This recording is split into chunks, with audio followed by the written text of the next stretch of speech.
안녕하세요. 반갑습니다. 함께하고 있는 저는 포트리 교회를 섬기는 김현수입니다. 지난 4일 밤 경북 봉화에서 아연을 캐던 작업반장 박씨와 함께 일하는 인부 박씨가 221시간 만에 매몰된 갱도에서 구출되었습니다. 약 10일 만에 구출되었는데요. 그들은 지난 26일 작업하던 중 190m 갱도 안에서 고립되었습니다. 그들은 비닐로 바람을 막고 떨어지는 물을 받아 마시고 커피 믹스 30개로 10일을 버티다가 구출되었습니다. 이들은 전기가 끊어지고 가진 것들도 모두 바닥나고 심지어 헤드랜턴과 가지고 있던 가스라이터까지도 바닥나 겨우 떨어지는 물을 마시며 버티고 있다가 구출된 것입니다. 그들은 다시 태어나서 이 세상을 처음 느끼는 기분이라고 말하면서 그간의 어두웠고 힘들었던 매몰되었던 시간들이 생생한 듯 말하는 것을 들었습니다. 우리는 경험해보지 못한 매몰되었던 경험을 경험한 다른 사람들을 통해서 듣고 생각하듯이 경험해보지 않은 죽음이지만 죽었다가 다시 산 사람들을 통해 듣고 무엇보다도 다시 살아나신 주님이신 그리스도 예수님을 통해서 오늘 함께 살펴보기를 원합니다. 둘째 날 11월 7일 월요일입니다. 그가 살아나셨다. 함께 살펴보겠습니다. 함께 기도드립니다. 사랑하는 아버지 하나님, 오늘 하루를 허락하심에 감사드리며 저희들에게 은혜를 허락하셔서 말씀을 잘 듣고 잘 전하고 깨닫게 하시며 드리는 모든 기도를 말할 수 없는 탄식으로 드려주시고 응답하여 주옵시기를 예수님의 이름으로 기도드립니다. 사단과 그의 악한 권세에 대한 그리스도의 승리는 십자가 위에서 보증되었으며 빈 무덤을 통해서 확인되었습니다. 예수님께서 무덤 속에 누워 계실 때에 사단은 승리의 계가를 불렀습니다. 그는 대담하게도 구주께서 그분의 생명을 다시 취하지 않기를 바랐습니다.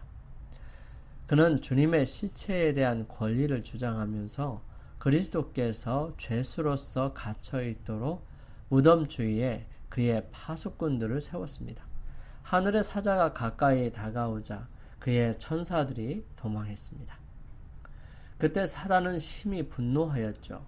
무덤에서 나오시는 그리스도의 승리의 발걸음을 보고서 그는 그의 왕국의 종말이 올 것을 알게 되었고요. 마침내 자기 자신이 죽게 된다는 것을 알게 되었습니다.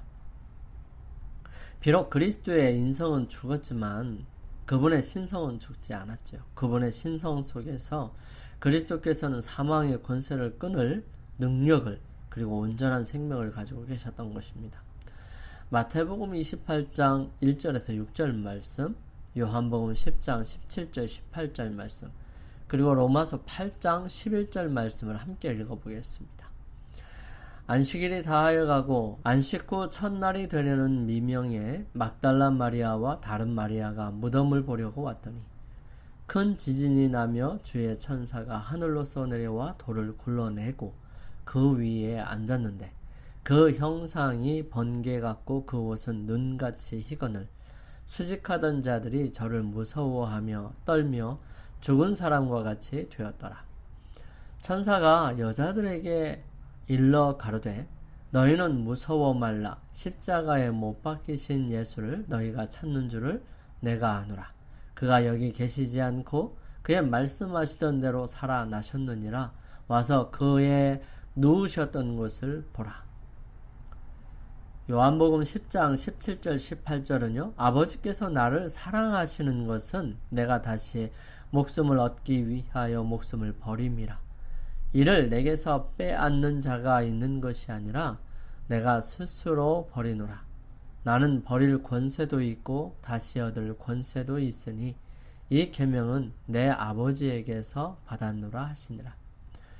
예수를 죽은 자 가운데서 살리신 이의 영이 너희 안에 거하시면 그리스도 예수를 죽은 자 가운데서 살리신 이가 너희 안에 거하시는 그의 영으로 말미암아 너희 죽을 몸도 살리시리라.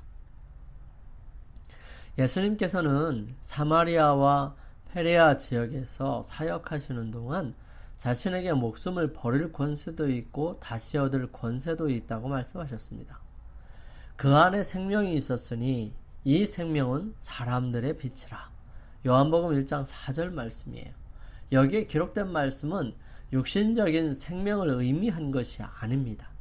하나님께서만이 소유하고 계신 영원, 불멸의 생명을 의미하는 것입니다.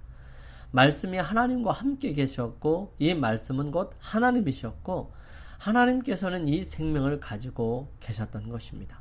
육체적인 생명은 인간 각자가 받은 어떤 것입니다. 육체적인 생명은 생명의 시여자이신 하나님께서 다시 취하여 가시는 것이므로 영원하거나 불멸하는 생명이 아니죠. 인간에게는 자신의 생명을 지배할 힘이 없습니다. 그러나 그리스도의 생명은 딴 데서 빌리신 것이 아닙니다. 아무도 그에게서 생명을 취하여 갈 수 없습니다. 예수님께서는 내가 스스로 버리노라 라고 말씀하셨습니다. 예수님 안에 있던 생명은 근본적인 것이었고요. 딴 데서 빌린 것이 아니었습니다. 딴 기원에서 유래된 것도 아니었지요.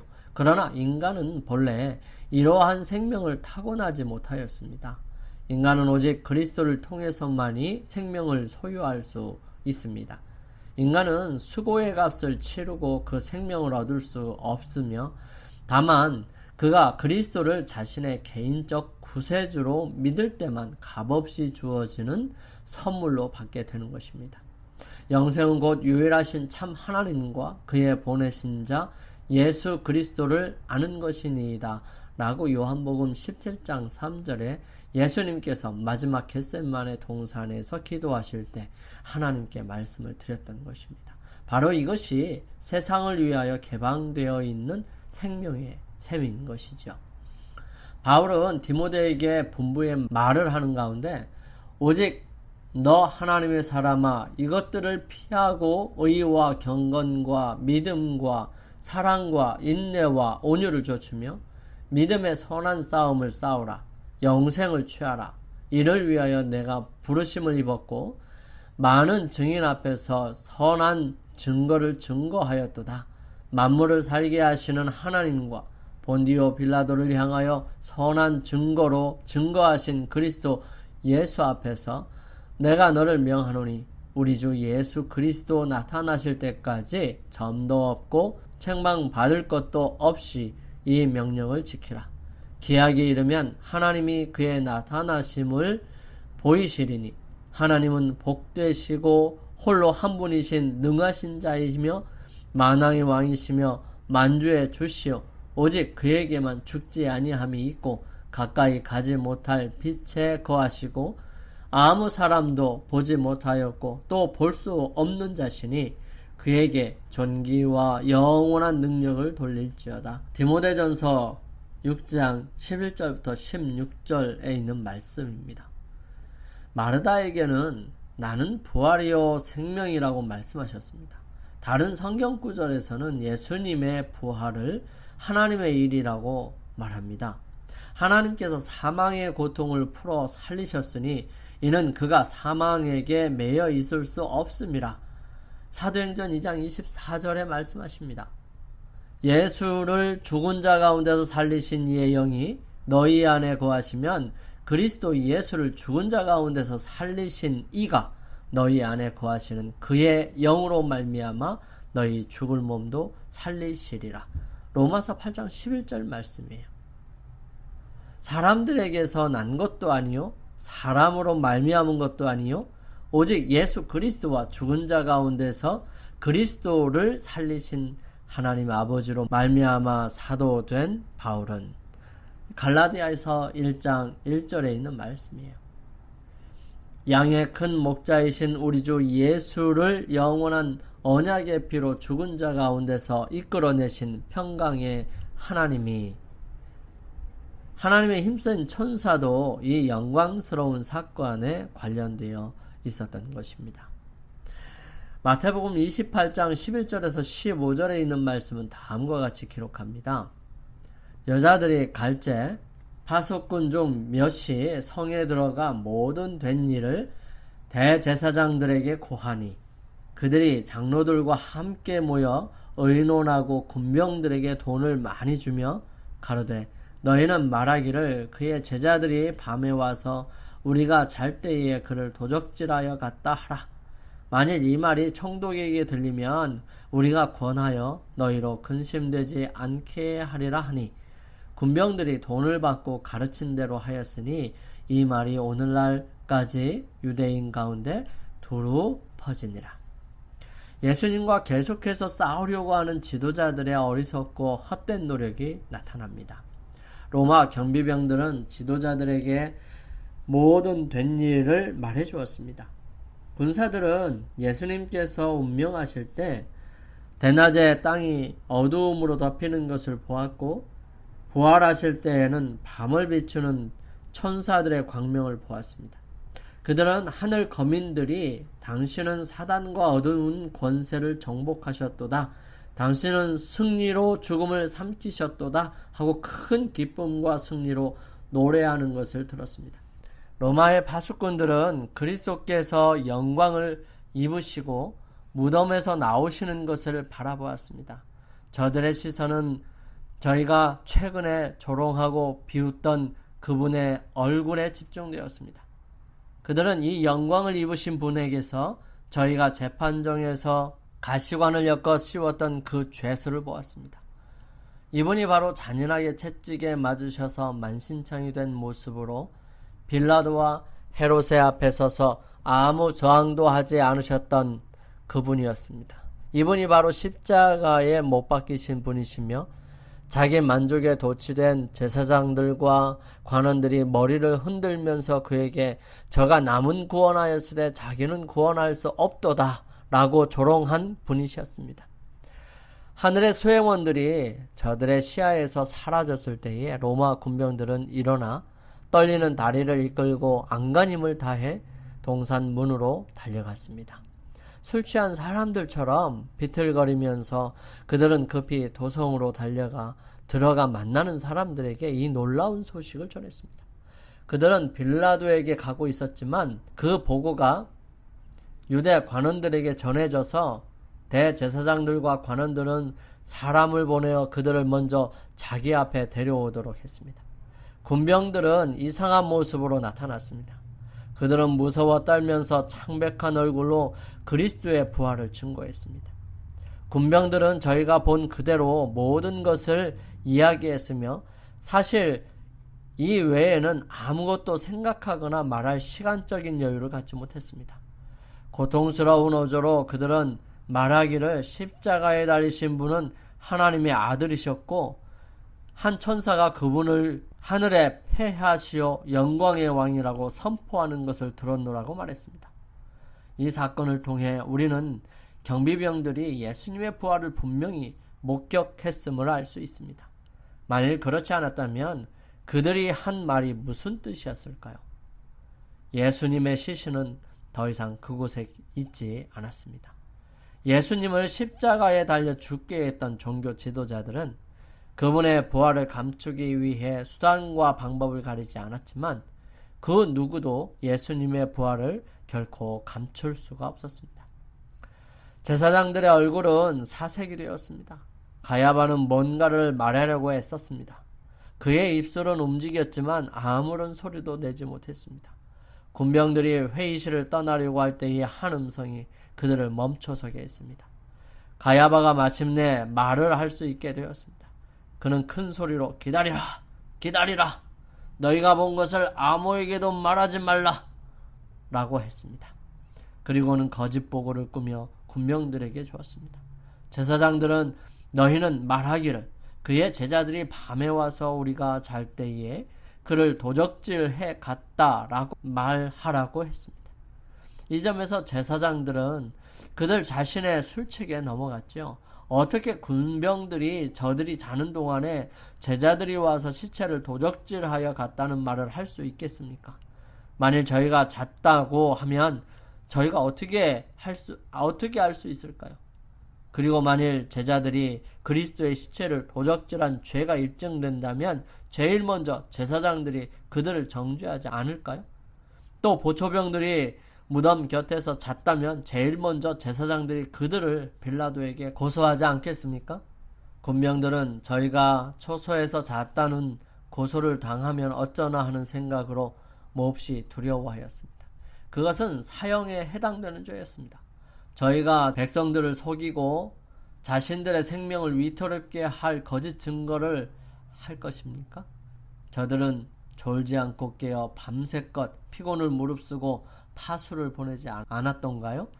돈 때문이라 할지라도 저희가 스스로 거짓 맹세를 한다면 어떻게 신문을 견딜 수 있겠습니까? 그들이 두려워한 그 증언을 침묵시키기 위해 제사장들은 빌라도도 저희가 보고한 그런 보고가 더 이상 퍼지기를 원치 않을 것이라고 말하면서 파수꾼들의 안전을 보장해 주겠다고 약속했습니다. 로마 군병들은 돈을 받고 그들의 성실성을 유대인들에게 팔았습니다. 그들은 가장 놀라운 진실된 기별을 짊어지고 제사장 앞에서 나왔다가 돈찜을 짊어지고 저희의 입술에서 제사장들이 조작하여 준 거짓 보고를 가지고 나아갔습니다. 그러는 동안에 그리스도께서 부활하셨다는 보고가 빌라도에게 전달되었습니다. 비록 빌라도가 그리스도를 죽음에 처하도록 한 책임이 있지만 그는 비교적 그 일에 신경을 쓰지 않았습니다. 그는 동정심을 가지고 마지못해 그리스도께 사형 선고를 내린 반면에 지금까지 진정으로 양심의 가책을 느껴보지는 않았습니다. 그는 자기 집에 치과하면서 아무도 만나지 않기로 결심했어요. 그러나 제사장들이 빌라도를 찾아와 저들의 조작한 이야기를 한 후 보초들이 의무를 등한히 한 일에 대하여는 묵과해 주도록 요청했습니다.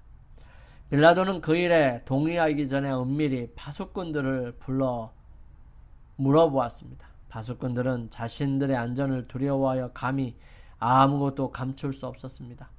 빌라도는 그들에게 사건의 전말을 다 알아냈습니다. 그는 더 이상 문제를 추궁하지 않았지만 그때부터 그의 마음에는 평안이 없었습니다. 천사가 하늘로부터 내려오고 병사들이 두려움에 기절하고 무덤이 텅 빈 것만으로도 종교 지도자들이 당황하기에 충분했죠. 그들은 조용히 하게 하도록 군인들에게 돈을 많이 주었다는 이야기는 군인들이 그들에게 할 말이 그들을 심히 불편하게 했다는 뜻이었습니다. 군인들이 그들에게 전한 이야기는 분명 예수님의 부활이었습니다. 영감의 교훈입니다. 부활을 목격한 로마의 파수병들. 로마의 파수병들은 그리스도께서 영광을 입으시고 무덤에서 나오시는 것을 바라보았다. 이분이 요셉의 새 무덤에 누워 계셨던 분이시다.